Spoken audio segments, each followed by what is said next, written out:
Hi, I'm Chris Waterguy and I'm a lifelong learner. I love learning about the world, love learning languages, about psychology, and in particular, how to learn effectively. Now, I was diagnosed with ADHD at the age of 40. Long before that, I'd earned a master's degree in engineering, and to be honest, that was really hard, getting through both the bachelor's and the master's. But curiosity, having encouragement from some of the right places, and having an approach to learning that involved making connections between what I already knew and the new thing I was learning, and really trying to understand on a deep level, not just memorizing, but sort of understanding how things ticked. That's not to say that I was brilliant at studying, that was just one part of it. I had shocking habits. I was a really terrible procrastinator, and you would very likely recognize the pattern of, after an exam, after just scraping through or putting an assignment in and being dissatisfied, of saying to yourself, next time it's going to be different. Next time, and this time I mean it, I'm really going to work on it, I'm going to stop being lazy, all of that. And that's not a strategy, that's just beating yourself up. And that was my life. I did a lot of cramming, and when it came to deadlines, I sometimes used a lot of caffeine. Now, since then I've learnt a lot, I've come a long way. When I was 25, I started learning the Indonesian language, and that was the first time I'd ever learnt another language. And I'd done an aptitude test on language.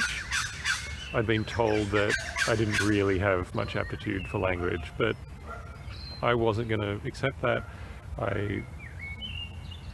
I'd figured out ways to memorize things. I figured I'll just learn as much vocab as I can, and I will just keep working at it and I'll get there.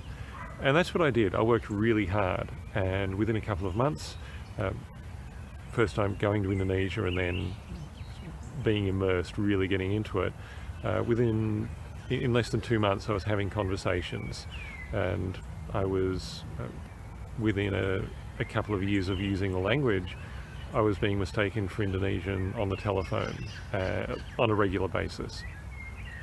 Now the thing about learning on that kind of level is that you're treated differently and you meet different people. You're able to connect with the culture, have a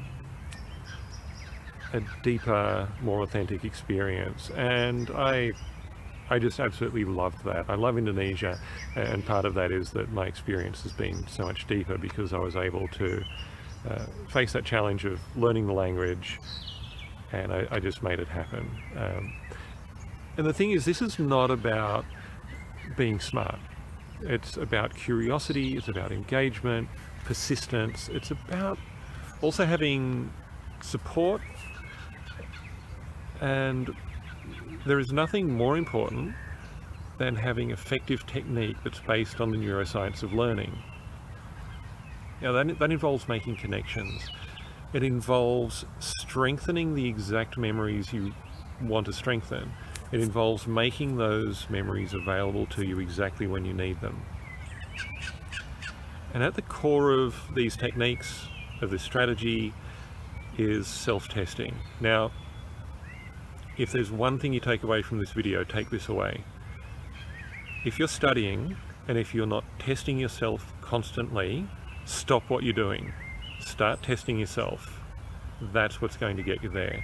Testing, continually retesting, putting yourself into a situation where you've got to pull that thing from memory, or where you've got to try and use that skill. By doing that, you will make the memory available. You'll make the skill available to you when you need it. Now, there is a little bit more to it. But if you just take that away, that will make a huge difference to you. A particular application of self-testing is called spaced repetition. There's several methods of spaced repetition. One of them, you may have heard of an app called Anki, A-N-K-I. Fantastic app. You don't need it. It's a great app, I'd encourage you to use it, but don't get hung up on the particular technology. I was doing spaced repetition in 1995 on pieces of paper in Indonesia. I didn't have a computer with me. I was sort of juggling these pieces of paper, and it worked. And there are ways of making that work. That said, Anki's a great app. Get it. And the thing about spaced repetition is that as the memory becomes stronger, you give yourself a greater distance before you test it again. And so you're giving yourself a chance to start to potentially forget, but then pull it back from memory. And so you're training that act of pulling the memory to mind when you need it. And it's really about keeping the memory alive, keeping it in your brain, and strengthening those pathways, strengthening those connections. Now, the other thing with self-testing and with practicing any kind of skill is to increase the challenge. That you really want to be increasing the challenge to the point where you're getting close to your limit.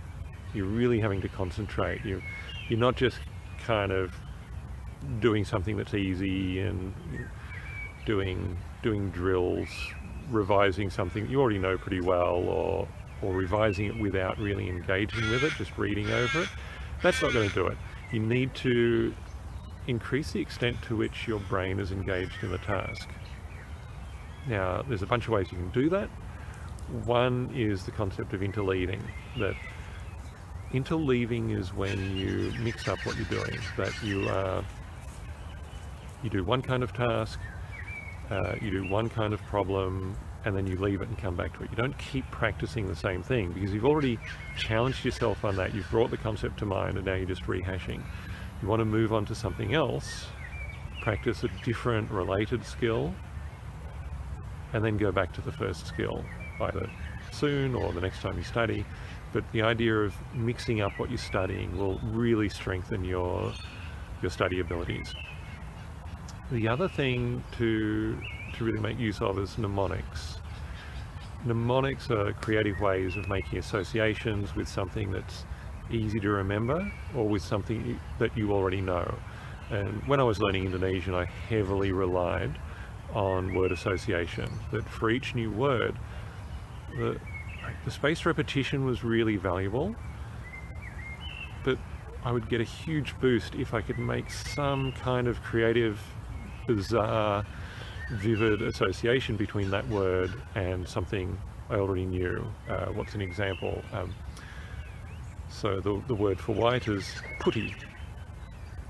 So you could visualize a white putty cat. It's a little bit of a stretch, it's not exactly right, but that's like you notice the fact when you're going over it in your mind and you're mulling over it and creating the memory, like notice the fact that it's not actually pussy cat, it's putty cat. And so you make the connection with that new word, putty. Putty is white. And I learnt so much vocabulary this way, so much faster than anyone else who was on the program that I was on, because I was willing to get bizarre, get creative, and not get hung up on, oh, that's a bit weird or whatever. But I just did it. I made the associations, I used the mnemonics, and it worked. Now, obviously, those word associations are great for learning vocab in a language. You're going to need different techniques for different fields of study. And you can come up with your own approaches, or you can get help, look for support, and above all, what I want to leave you with is that if you're struggling with study, or just if you want to be more effective, because you're putting all this energy in, you want to get the most out of it, get support. If you're at a university, there's probably some sort of study skills center. If you're struggling in any way, don't be like I was. I sort of thought, oh, that's for other people who maybe are not so good at maths or whatever. And I felt that was for a different sort of person. And actually, I really needed that. And I would have benefited so much when I was doing my undergrad degree in engineering. I was really struggling to stay focused. It would have been so helpful to go there and have that support. So So get the support if it's there. The other thing you can do for support is to hire a coach. Now, obviously, what this video is about is, I want to give you something you can take away and apply straight away, so that you can start studying more effectively. But the other thing is to let you know that I'm coaching. I have experience in this. I've coached people on study, and I've helped people to make progress and study effectively. So if you want support in that, feel free to get in touch.